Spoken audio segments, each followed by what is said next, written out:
Marcos 3, versículos 1 ao 6, assim diz o texto. E outra vez entrou na sinagoga, e estava ali um homem que tinha uma das mãos mirrada, e estavam observando se curaria no sábado, para o acusarem. E disse ao homem que tinha a mão mirrada: levanta-te e vem para o meio. E perguntou-lhes: é lícito no sábado fazer bem ou fazer mal? Salvar a vida ou matar? E eles calaram-se. E olhando para eles em redor com indignação, condoendo-se da dureza do seu coração, disse ao homem: estende a tua mão. E ele a estendeu, e foi-lhe restituída a sua mão, sã como a outra. E tendo saído os fariseus, tomaram logo conselho com os herodianos contra ele, procurando ver como o matariam. Antes de nós aprofundarmos aqui no texto, caminhando verso a verso, eu queria trazer algumas reflexões sobre o contexto desse trecho que a gente leu, dentro daquilo que a gente tem lido em Marcos e trabalhado aqui nas mensagens. Por exemplo, a gente pode claramente ver aqui, o que já foi comentado, esse jeito apressado e acelerado que Marcos tem de narrar os eventos em seu evangelho.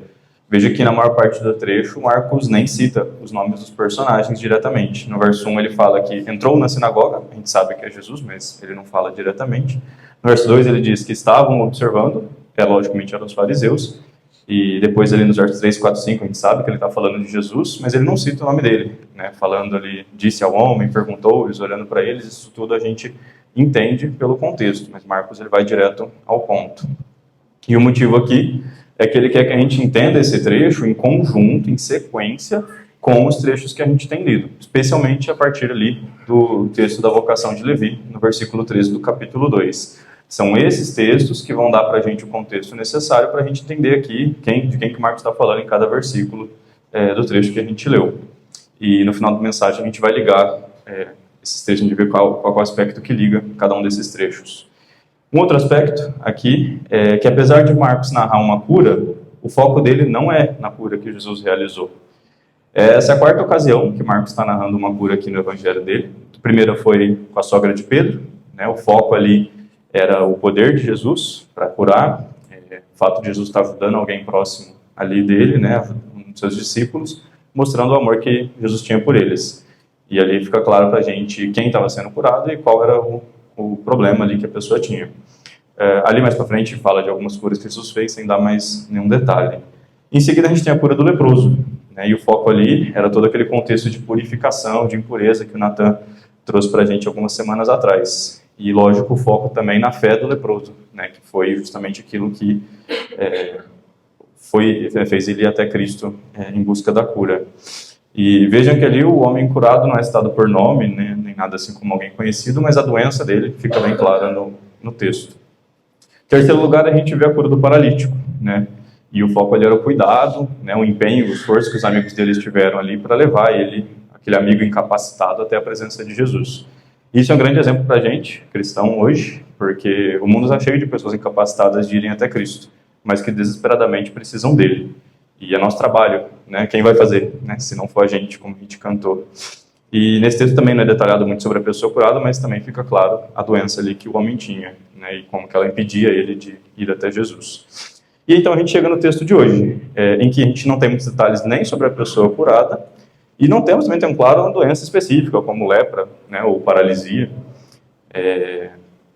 Aqui o texto apenas diz que ele tinha essa mão mirrada, né? A gente vai ver o que isso significa daqui a pouco.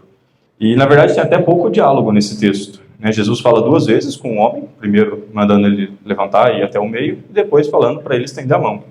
E depois, num outro momento ali, Jesus fala com os fariseus, trazendo esse questionamento sobre o sábado. E essa falta de detalhes, né, essa falta de foco aqui na pessoa curada, na doença, aponta a gente na conclusão de que o objetivo desse texto não é falar sobre a cura.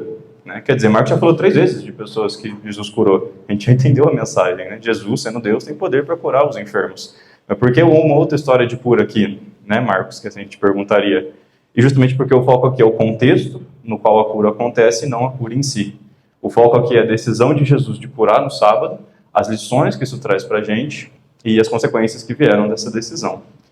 Um terceiro aspecto sobre esse trecho, reparem também que essa é a única cura aqui em que não houve nenhuma busca prévia por Jesus. Com a sogra de Pedro, o versículo 30 do capítulo 1 diz que as pessoas falaram dela para Jesus, né? Alguém buscou ali a ajuda de Cristo. Na história do leproso, a gente viu ali, no versículo 40, que ele se aproxima de Jesus em fé, né? E pede para ser limpo. E com o paralítico, né, claramente houve o grande esforço dos amigos deles de levarem ele até Jesus. Mas aqui nesse texto, nem o homem que foi curado, nem ninguém próximo a ele vai até Jesus. É Jesus que aparece onde ele estava e o chama ali para o meio da sinagoga para ser curado. O texto não é sobre o desejo desse homem de ser curado, mas da vontade do propósito de Jesus de trazer essa cura a ele e de fazer isso no sábado. Tanto que o texto nem fala da reação dele, né? Os outros 3 textos também mostram a reação da pessoa curada após a ação de Jesus. Mas esse aqui só narra que a cura aconteceu. E a reação que a gente vê, na verdade, não é da pessoa que foi curada, mas foi das pessoas que continuavam doentes, mesmo tendo visto a cura acontecer. E, na verdade, desde o versículo 3 do capítulo 2, como eu falei, quando o Rafa pregou ali o chamado de Levi, a gente tem observado que Jesus começou a atrair a atenção dos fariseus, e em todos os textos a gente viu algumas das reações que eles tiveram. Primeiro, eles questionaram por que Jesus comia com os pecadores, depois eles questionaram por que os discípulos de Jesus não jejuavam, e na semana passada a gente viu eles questionando o fato dos discípulos de Jesus estarem colhendo espigas no sábado. E aqui nesse texto, dando então mais um passo em direção ao abismo, né, eles reagem planejando em como acusar e até mesmo matar Jesus. E eu não vou dizer que eles chegaram no ápice, né, no fundo do poço aqui, porque isso acontece mais para frente no capítulo 3. Isso vai ser exposto aí daqui a algumas semanas. Tanto que depois, né, o foco de Marcos muda ali a partir do capítulo 4. Então, um dos focos desse trecho é justamente a reação dos fariseus ao que Jesus tinha feito. Um último aspecto que eu queria que a gente tivesse em mente, enquanto a gente lê esse trecho, é que ele faz uma dobradinha com o texto da semana passada, que o Rafa pregou. Ambos relatam acontecimentos no sábado. Enquanto o final do capítulo 2 relata ali os discípulos fazendo algo para eles mesmos, né, por assim dizer, e isso incomoda os fariseus, aqui então no texto de hoje a gente vê Jesus fazendo algo por outra pessoa, e mesmo assim os fariseus também ficam incomodados. Veja que o texto está então perfeitamente colocado aqui no livro de Marcos. Pensa assim, se a cura do leproso tivesse sido no sábado, qual que seria o foco? Teria sido naquilo tudo da purificação, da limpeza, ou teria sido do sábado? Então, esse texto aqui está aqui nesse momento, né, nessa posição do livro de Marcos por conta disso. E cada uma das outras curas apontou a gente numa outra direção. Essa aqui hoje foi colocada nesse ponto, justamente depois da história da semana passada, para a gente se atentar para a cura feita no sábado. Então, vamos entrar no texto, propriamente dito, e caminhar por algumas das lições que ele nos traz. O verso 1 começa dizendo: "E outra vez entrou na sinagoga." Aqui Marcos fala outra vez porque ele já narrou Jesus entrando na sinagoga antes. No capítulo 1, no versículo 21, Jesus vai até a sinagoga e expulsa, né, um espírito imundo de um homem que estava ali. Depois, mais para frente, no verso 39, diz que Jesus pregava nas sinagogas e expulsava demônios. Então, as 2 vezes que Marcos narra Jesus indo até a sinagoga, ele fala que Jesus expulsou demônios lá. E assim, eu não sei vocês, não sei se é só comigo o problema, mas se eu fosse várias vezes em determinado lugar e todas as vezes que aparecesse gente demoniada lá, assim, eu não acho que eu queria ir lá outra vez, assim, eu pararia de ficar indo nesses lugares, né? Não parece alguém possuído lá toda hora. Mas é que a gente não vê isso em Jesus, né? A gente vê que Jesus, outra vez, vai justamente onde ele é mais necessário. Ele vai onde só ele poderia ir para fazer a diferença e transformar a vida das pessoas. E então a gente pensa, como que eu posso seguir o exemplo de Jesus? Né? Onde que eu sou necessário? Né? Onde nós cristãos somos necessários? E essa música foi muito proveitosa até para isso, né? Não foi combinado. Mas como já foi dito aqui, a sinagoga era o lugar, na própria definição da palavra, era o lugar onde as pessoas se reuniam. Jesus ia até onde as pessoas estavam. Ele mesmo disse que veio para os pecadores, né? Para aqueles que precisavam de um médico. Então, se você quer seguir esse passo de Jesus, o que você precisa fazer é ir onde as pessoas estão. Não pode ficar isolado o tempo todo.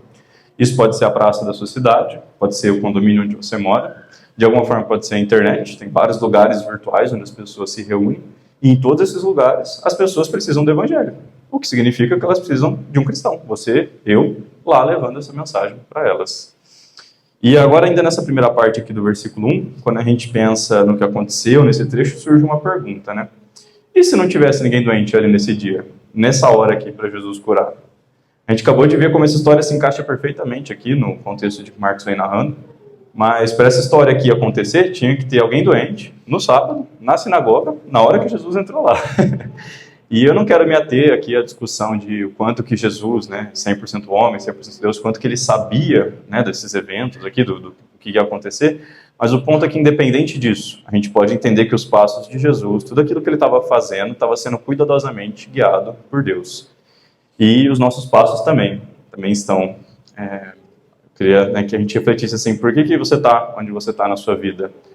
E eu não estou perguntando por que motivo você se colocou nessa posição, né, ou quais foram as suas motivações para escolher o que você escolheu. Eu estou perguntando por que Deus te colocou na situação que você está hoje na sua vida. Porque Deus te deu o trabalho, a profissão, o emprego ou o serviço doméstico que você tem hoje? Por que Deus te deu os pais que você tem ou que você teve? Por que Deus te deu a esposa ou marido que você tem ou vai ter um dia? Por que sua família mora na rua, no bairro que mora? Por que Deus te colocou como membro da igreja que você é hoje? Ou então, pensando em algumas questões mais delicadas, por que Deus te deu essa doença com a qual você luta constantemente? Por que Deus tirou aquela pessoa importante da sua vida bem naquele momento? E eu não sei a resposta individual para cada uma dessas perguntas, mas eu sei de uma coisa, que Deus foi cuidadosamente guiando os seus passos, a sua vida e a vida de outras pessoas que você talvez nem conheceu, para que você estivesse onde você está hoje. E Ele vai continuar fazendo isso até o fim da sua vida. E mais ainda, se você é um filho de Deus, verdadeiramente salvo pela graça de Deus, o objetivo de Deus em agir na sua vida, sim, é sempre para o seu bem e sempre para a glória dele. Isso é algo incrível que nos dá muita tranquilidade, muita paz. Continuando então o versículo 1. Estava ali um homem que tinha uma das mãos mirrada. Então, providencialmente, para cumprir os propósitos de Deus ali naquele momento, esse homem estava ali na sinagoga. A ideia aqui da palavra mirrada é para falar de uma mão que estava apodrecida, assim, como se estivesse ressecada, definhando, assim, se decompondo. É podre mesmo. E a gente talvez olhe para esse homem e a gente pense, pô, coitado, né? Imagina como seria ruim ter uma mão assim, toda apodrecida.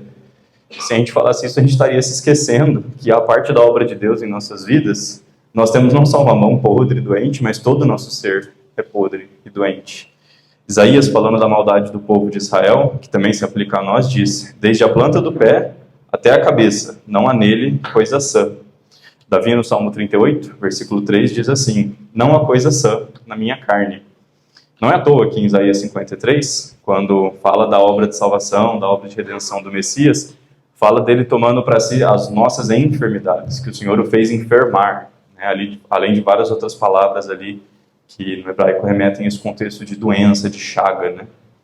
E quando Davi ora em arrependimento, no Salmo 51, ele confessa que eis que em iniquidade fui formado, em pecado me concebeu a minha mãe. Então, não tem uma parte nossa que se salva, gente. Sem a ação do Espírito Santo em cada um de nós, essa nossa reunião aqui seria como o Vale de Ossos Secos, lá de Ezequiel 37. A mão apodrecida desse homem estava mais viva e mais saudável do que qualquer um de nós estava espiritualmente, sem a parte da obra do Espírito Santo em nossas vidas. Então, que a gente não olhe para esse homem aqui com a mão mirrada, apodrecida, e sintamos apenas pena dele, né, algum tipo de dó, mas que a gente olhe para ele e se lembre da nossa própria condição apodrecida, definhada, condição essa que Jesus também restaurou e também curou. E damos glória a Deus por isso. Agora, versículo 2. E estavam observando se curaria no sábado, para o acusarem. Essa é uma frase estranha, não é? Essa é uma frase estranha. Vamos tirar o contexto aqui por um momento. Imagina que você vai pegar essa frase e mostrar para uma criança, assim, da idade ali da Elisa. E a criança vai lá e vai ler. Eles estavam vendo se Jesus curaria no sábado para o acusarem. A criança vai ficar com aquela cara assim, de confusa, né? De estranhamento.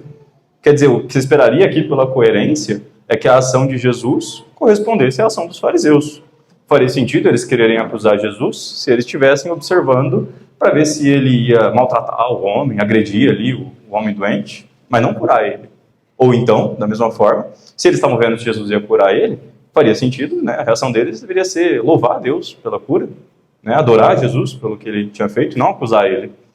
E claro, quando a gente coloca o contexto de volta, especialmente da pregação da semana passada, a gente sabe que o problema deles aqui era com o fato de Jesus estar fazendo isso no sábado. Eles haviam distorcido os mandamentos originais a respeito do sábado, do dia do descanso, e estavam presos ali na própria interpretação e aplicação legalista que eles tinham ali do sábado. E a gente para pensar, né, quão distorcido, assim, quão pervertido era o entendimento deles para eles estarem agindo dessa maneira. Como a gente viu aqui, não tem lógica, né, não tem sentido, até uma criança estranharia se esse raciocínio, o que causa essa loucura, né, essa inversão de valores aqui dos fariseus. E a gente vai ver a resposta para essa pergunta logo mais no texto. Agora, versículo 3. E disse ao homem que tinha a mão mirrada, levanta-te e vem para o meio. Esse versículo é muito interessante. O que significa o fato de Jesus ter chamado o homem para o meio? Qual que é a intenção disso? Porque, pensem comigo, a sinagoga, como a gente falou, era um lugar onde as pessoas se reuniam, certo? É igual aqui, igreja é um lugar onde as pessoas, né, várias pessoas se reúnem. Qual que seria meu objetivo se eu falasse, Alexandre, você pode levantar e vir aqui para o meio? O que isso causaria? Eu estaria buscando chamar a atenção, certo? Eu ia querer que todas as pessoas vissem as minhas ações ali em relação ao Alexandre. E parece ser isso que Jesus quer aqui ao chamar esse homem para o meio da sinagoga. E isso ensina algo muito importante para a gente sobre Jesus. Jesus sabia que se ele curasse esse homem no sábado, na frente de todo mundo ali, ele ia desagradar os fariseus e causar uma polêmica. Ele podia ter curado o homem escondido dos olhos dos fariseus, mas ele escolheu não fazer isso.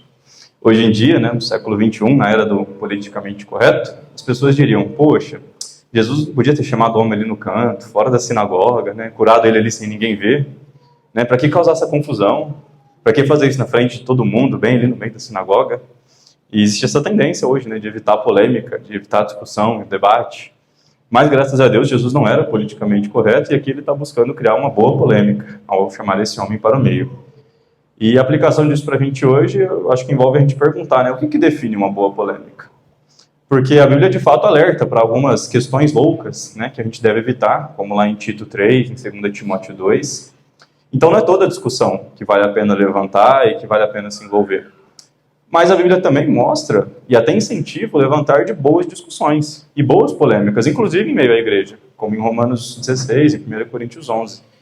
Então, o que constitui uma boa polêmica? Sem aprofundar muito nessa questão, nesse parênteses, eu queria que a gente considerasse 3 fatores. A boa polêmica envolve um amor e defesa da verdade. Um amor e defesa pela verdade. Não vai ser bom levantar uma questão controversa se o seu objetivo não for apresentar alguma verdade, ou buscar ali entender e aprender alguma verdade. Se o objetivo for apenas causar confusão, trazer atenção para si mesmo, não vale a pena levantar esse tipo de polêmica, deve ser evitada. A boa polêmica também deve ser motivada pelo amor ao próximo. Veja que aqui no ato de Jesus existe amor tanto pelo homem doente como até mesmo pelos fariseus. A gente vai ver isso ali no verso 5. E, então, se a gente for trazer alguma polêmica à discussão, que isso seja tendo em vista o bem do nosso próximo, do nosso irmão. E, por fim, a boa polêmica ela é relevante. A gente poderia dizer que se alguma coisa é verdade, ela necessariamente também é relevante. Isso até que é verdade, mas existem proporções diferentes, certo? Existem questões mais relevantes e menos relevantes. E acho que assim como a lição de Jesus sobre contar os gastos antes de edificar a torre, a gente deve ponderar e avaliar se os potenciais benefícios dessa polêmica vão ser maiores que os possíveis atritos que ela vai gerar. Então, com isso tudo em mente, que Deus nos ajude a levantar e participar de boas polêmicas que sirvam para a edificação dos nossos irmãos. Amém? Versículo 4 agora.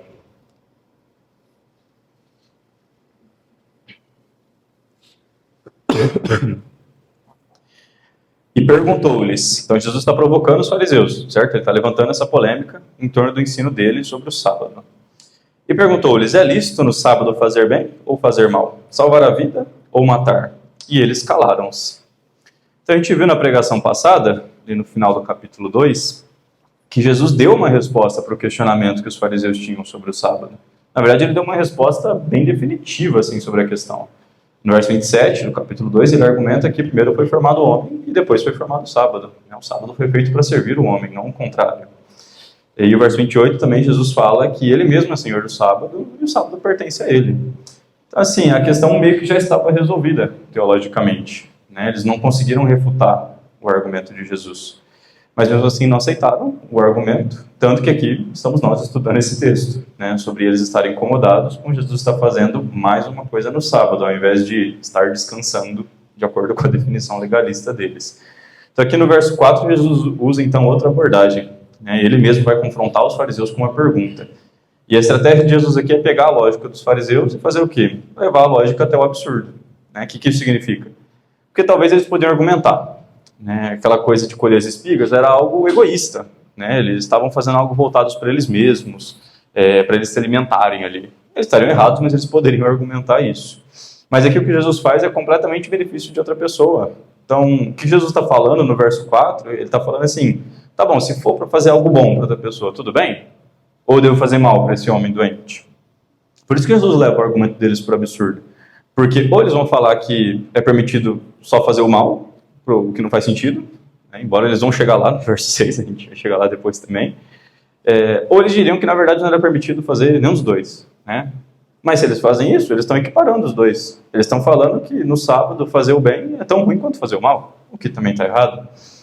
E na narrativa de Lucas, sobre a cura do homem hidrópico, que é uma outra ocasião, Jesus traz essa mesma lição de outra maneira. Né? Em Lucas 14, versículo 5, Jesus diz assim, o texto diz, né? E respondendo lhes disse, qual será de vós o que, caindo-lhe num poço, em dia de sábado, ou jumento, ou boi, o não tire logo? Quer dizer, você não resgataria ali o seu animalzinho, sua propriedade, imediatamente, mesmo sendo num sábado? Quanto mais ajudar uma pessoa. Se alguém próximo de nós tem, sei lá, uma reação alérgica ali, grave, né, e é sábado, a gente devia esperar o dia acabar, deixar a pessoa passando mal, até para que isso não tire o nosso descanso? É claro que não era essa ideia do descanso do Senhor, né, que a lei buscava trazer ali, como a Rafa bem explicou para a gente na semana passada. Agora, vamos para o versículo 5, e eu acho que esse versículo é o mais importante nessa passagem aqui.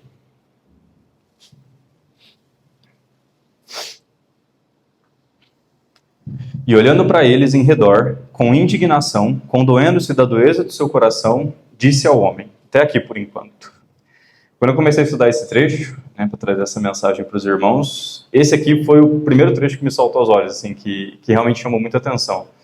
E eu acredito que o fato dessas palavras estarem juntas aqui, uma do lado da outra, é um milagre. Acho que é um milagre. Porque, veja, Jesus olhou para eles ao redor com indignação, condoendo-se da dureza do seu coração, né, do coração deles.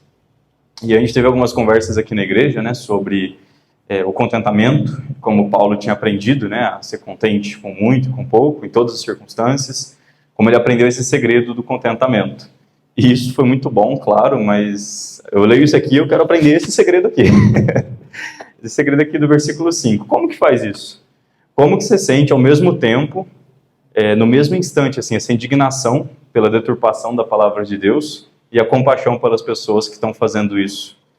A maior parte dos irmãos aqui, talvez não me conhecem há muito tempo, ou não me conhecem tão de perto, mas minha família e minha esposa estão aí para verificar essa informação. Não é difícil para mim, ao ouvir alguém ensinando alguma coisa errada, ou se eu ouvir alguma visão errada sendo apresentada, eu ficar assim, inconformado, indignado com aquilo. Acontece quase que instantaneamente, na verdade. Mas muitas vezes essa indignação não vem acompanhada dessa compaixão que Jesus teve aqui nesse trecho. E talvez para alguns de vocês essa seja a luta. Você tem a facilidade de expressar o seu zelo, né, de se indignar, mas às vezes você esquece da compaixão, do amor. Esse texto exorta você e exorta a mim que a gente busque essas duas coisas, que a gente não esqueça do que por trás desses erros tem pessoas ali, seres humanos, feitos à imagem e semelhança de Deus, e que precisam de salvação, ou que precisam de alguma correção ou instrução. E agora, talvez para outros, a luta seja diferente, né? Você talvez olhe para essas várias falsas religiões nas quais as pessoas estão presas, né? Esses falsos ensinos que são propagados, e você se compadece, você tem dó das pessoas que estão ali presas naquilo, vivendo a vida entregues àquela falsidade, mas você se esquece que o nome de Deus está sendo profanado, a glória de Deus está sendo desonrada, estão atacando o seu rei, o Senhor, estão fazendo mal, e você deveria se incomodar com isso também. E por último, eu espero não ser o caso de nenhum de nós aqui, você talvez não lute com nada disso, porque, na verdade, você não se incomoda com a verdade de Deus sendo atacada, e também não se importa que as pessoas estejam sendo levadas ao engano e ao erro, e propagando esse erro. E eu posso estar enganado, mas eu creio que essa situação é até pior, né, tão endurecida quanto a dos fariseus aqui. E independente do caso, eu quero apontar para Cristo aqui nesse texto como modelo, o exemplo que a gente deve seguir e espelhar. Jesus viu eles ali com o coração duro, perturbados, que Jesus estava ali confrontando a visão errada que eles tinham, e ele olhou para eles com indignação e também com compaixão. De alguma forma ali, o desejo imediato de Jesus seria que os fariseus não tivessem assim, que eles não tivessem agindo dessa forma, que eles viessem ao conhecimento da verdade. Agora, depois de terminar aqui esse trecho, eu quero concluir a mensagem retomando aqui essa expressão do verso 5, né, dureza de coração. Porque foi isso aqui que causou essa inversão de valores que a gente viu os fariseus ali no verso 2. Eles queriam ver se Jesus ia curar, fazer algo bom para o acusarem. Essa é a causa, né? A causa desse raciocínio é justamente essa dureza de coração. E eu quero ver isso com vocês no final da mensagem. Continuando então no verso 5. Disse ao homem, estende a tua mão, e ele a estendeu, e foi-lhe restituída a sua mão, sã como a outra. Aqui eu vejo um reforço da ideia que a gente já observou, de Jesus trazendo atenção para o que ele estava fazendo, né? Eles já estão ali no meio da sinagoga, e Jesus ainda fala, ó, estende a mão. Quer dizer, todo mundo ia ver o que Jesus ia fazer. Não ia ser uma cura escondida. Mas tem um outro aspecto nessa ordem de Jesus, muito interessante, assim, para ele falar para o homem estender a mão. Porque se você fosse um homem, né, como esse aqui, se fosse você ali, como que você manteria a sua mão doente? Provavelmente escondida, né? Talvez debaixo de algum pano ali, né, alguma parte ali da roupa, talvez algum bolso, se tivesse. Mas Jesus fala para ele, não, expõe a sua mão aqui, coloca ela diante de mim, né? E se a gente pensar nessa ideia que a gente tem visto, de que a mão doente, a mão podre, representa o nosso estado espiritual, o que Jesus está dizendo aqui é que não adianta você tentar manter os seus pecados escondidos. Não vai funcionar, não vai haver cura para você se você tentar esconder os seus pecados de Cristo. Então esse ato de estender a mão doente diante de Jesus é o quê? Representa o quê aqui? É o confessar os nossos pecados em arrependimento. Vamos ver isso bem claro em duas passagens do Antigo Testamento. Caso os irmãos queiram abrir, a gente vai abrir em Provérbios 28 e em Salmos 32.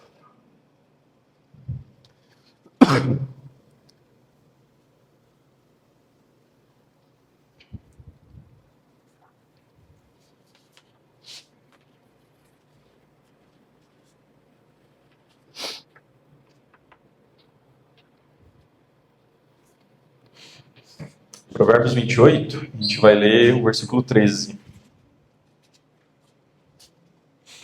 Logo em seguida a gente já vai dar uma olhada no Salmo 32 também. Então, Provérbios 28, verso 13 diz assim: o que encobre as suas transgressões nunca prosperará, mas o que as confessa e deixa alcançará misericórdia. Então vejam aqui, o tentar encobrir as transgressões, como o homem mantendo a sua mão escondida, oculta. Mas o texto diz que se você confessa o pecado, e deixa o pecado também, essa parte é muito importante, se você confessa o pecado, estende a sua mão podre, o seu ser diante de Deus, aí você alcança a misericórdia. Agora vamos ler o versículo 1 do Salmo 32.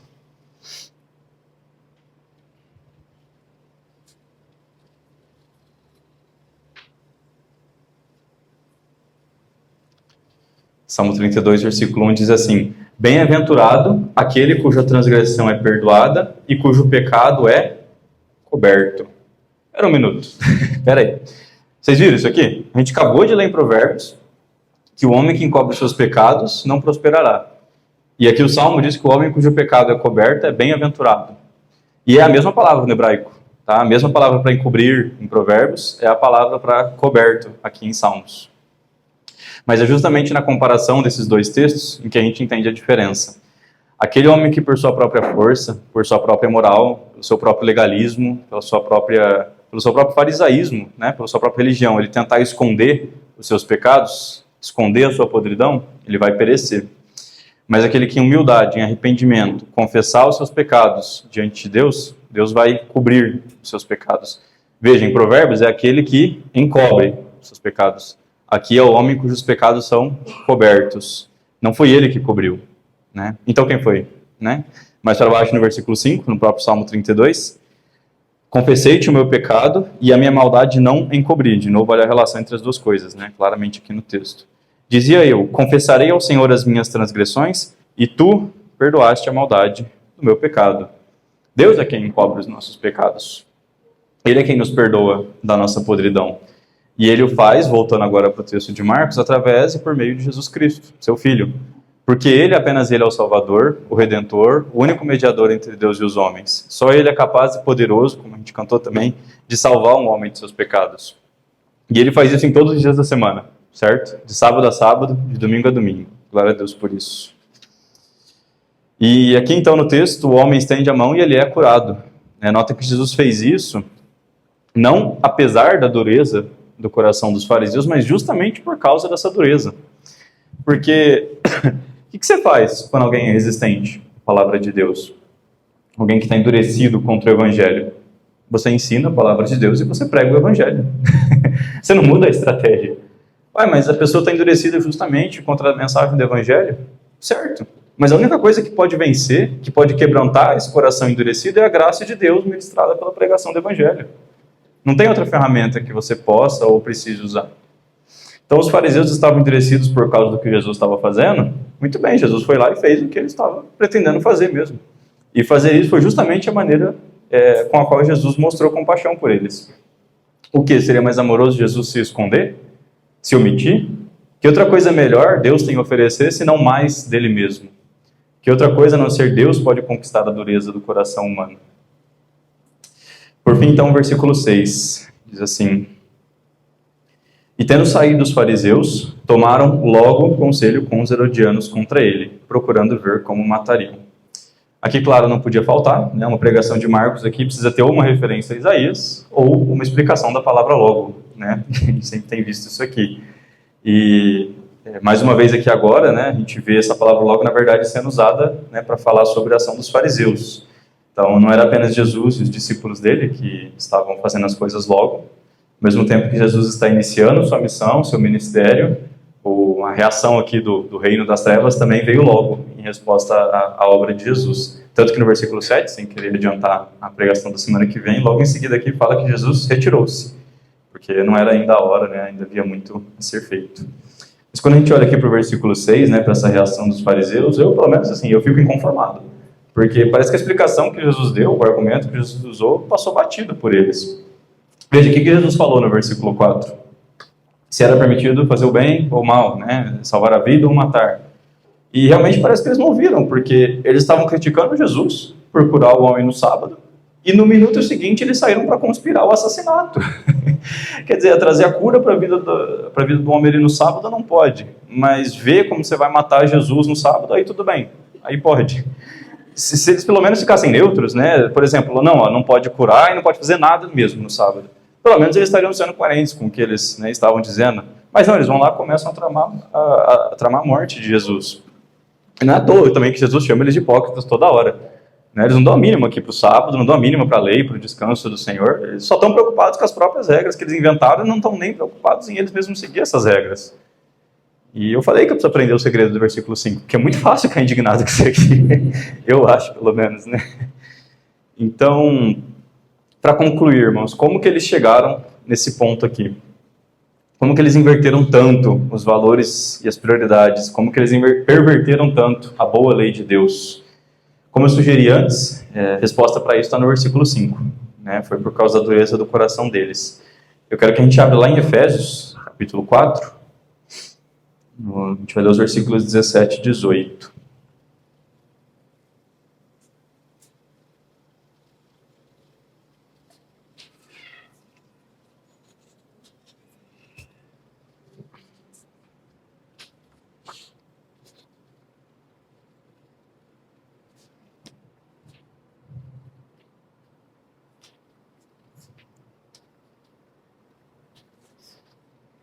Efésios 4, versículos 17, versículo 18. E digo isto e testifico no Senhor, para que não andeis mais como andam também os outros gentios, na vaidade da sua mente, entenebrecidos no entendimento, separados da vida de Deus pela ignorância que há neles, pela dureza do seu coração. Então, nota aqui no texto que existem 4 etapas, certo? 4 situações da depravação humana. E vejam a sequência que existe entre esses termos. Paulo começa com o quê? Com a vaidade da mente. Então, uma mente vazia, uma mente preocupada ali com coisas irrelevantes, coisas erradas, né? Essa vaidade da mente leva para o quê? Ao entendimento tenebrecido, logo em seguida. Então, se sua mente está ocupada com vaidade, com coisas assim, você não vai entender as coisas direito. Não vai conseguir ver com clareza a realidade. Porque a sua capacidade de enxergar vai estar obscurecida, certo? O que leva Paulo a falar o próximo passo dele. Um momento aqui. Uma separação da vida de Deus, causada pelo quê? Pela ignorância que há neles. Então, a falta de entendimento, a falta de conhecimento, né, esse entendimento escurecido, te separa da vida de Deus. Né? E a gente falou aqui da importância, né, de conhecer a Deus, da última vez que eu estive pregando para os irmãos. E essa separação aqui da vida de Deus leva ao quê? Leva à dureza do coração, né? Esse estágio final da separação que há entre o homem ímpio e Deus. E acredite ou não, a gente consegue ver essas 4 características nos fariseus, nos trechos de Marcos que a gente leu até agora. Então, se vocês quiserem manter a Bíblia aberta aí nos 2 textos, só para comparar, né, eu queria que vocês vissem essa comparação entre os trechos. Então, nós estamos aqui em Efésios 4, nós vamos ver também ali Marcos 2, ali, os textos que a gente já leu.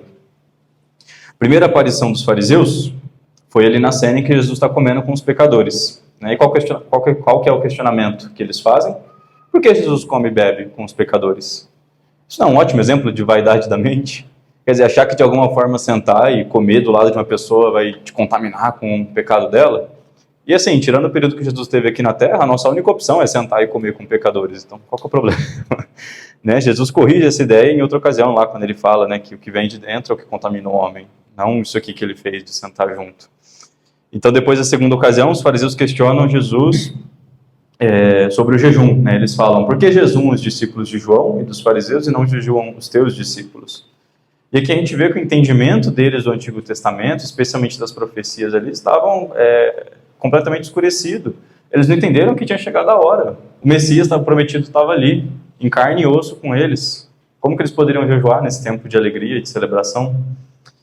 E na terceira ocasião, então, em seguida, como a gente viu na semana passada, os fariseus questionam Jesus sobre os discípulos colherem as espigas, dizendo, por que fazem no sábado o que não é lícito? E aqui, então, a gente vê essa terceira situação de Efésios, essa ignorância deles a respeito da narrativa da criação, da história de Davi, da própria lei, né? E isso colocou eles nessa situação de estarem separados da vida de Deus, aqui especificamente separados do descanso de Deus. Como o Rafa falou semana passada, eles transformaram o dia de descanso num dia de fardo. Né? Eles entendiam que aqui era perfeitamente lícito e plausível que eles escolhessem as espigas aqui para se alimentarem. Né? Deus não se desagradou com isso, de alguma forma. E por fim, como a gente viu hoje, então depois eles passarem por todos esses estágios, a gente vê aqui concretizada a dureza de coração deles. E eu coloco esse estágio como pior porque, assim, pelo menos nas outras ocasiões, parecia ali, pelo menos um pouquinho, assim, talvez uma preocupação com santidade, sabe, da parte deles. Quer dizer, eles supostamente estavam preocupados ali com a pureza de Jesus, no primeiro. Depois, estavam defendendo ali o jejum, né, que era uma coisa boa, supostamente defendendo. E depois eles até estariam preocupados ali, talvez com a violação da lei, né, do sábado. Mas mesmo Jesus tendo explicado tudo isso, tendo dado base bíblica para tudo isso, nada deles tem efeito. E aqui eles se incomodam com um ato que é incriticável, assim. Quer dizer, Jesus apenas trouxe cura para a mão daquele homem. Qual é o problema com isso? Né? E esse tipo de insanidade, assim, de inversão de valores, acontece quando a pessoa está com o coração realmente muito endurecido. Então, para terminar, irmãos, eu quero só que a gente reflita 2 situações possíveis. Talvez você esteja aqui hoje sem ter sido salvo por Deus. E se esse é o seu caso, eu preciso te avisar que não importa o quão bem você se sinta, quão saudável você acha que você esteja, dentro de você o seu coração está endurecido, duro como uma pedra. Você está doente, igual os fariseus aqui no texto, e você precisa de um médico, de um cirurgião com uma ferramenta poderosa o bastante para remover esse seu coração de pedra e colocar um coração novo de carne. E a única coisa no mundo todo que tem o poder de fazer isso é a irresistível graça do nosso Deus. Apenas ela é capaz de transformar o seu interior para que você creia, para que você seja salvo. Então não endureça o seu coração essa noite. Deus ordena agora a todos os homens em todo lugar que se arrependam. Agora, você talvez esteja aqui como alguém que já foi perdoado, já foi redimido por Cristo, mas por vezes você endurece o seu coração contra Deus, você endurece o seu coração contra o seu irmão, você endurece o seu coração contra a palavra, ou contra o seu pai e a sua mãe. E os sinais de que isso pode acontecer, né, ou podem estar acontecendo, estão lá em Efésios, como a gente viu. A vaidade da mente, o entendimento tenebrecido, a separação da vida de Deus. Então eu clamo, irmão, como diz o salmista no Salmo 95, não endureçais os vossos corações. Não caia nessa espiral de maldade que a gente viu aqui no texto de Efésios. Enche-se da palavra, enche-se do Espírito, para que seu coração esteja quebrantado diante de Deus, para que seu coração esteja totalmente rendido à vontade de Deus. Amém, irmãos? Vamos orar. Pai, nós queremos te agradecer pela tua palavra, que ela é viva e eficaz, e ela é mais penetrante do que uma espada de 2 gumes, Pai. Nós Nós pedimos que o Senhor use a Tua palavra para quebrantar qualquer dureza, Pai, que possa haver em nossos corações. Que os nossos corações sejam sempre prontos, Pai, para receber a instrução que vem do Senhor. Que possamos sempre compreender a Tua vontade e os Teus caminhos. Obrigado porque o Senhor um dia nos curou da nossa podridão e nos tornou sãos como Teu Filho Jesus e através do Seu Filho Jesus. E é em nome dele que nós oramos, Pai. Amém.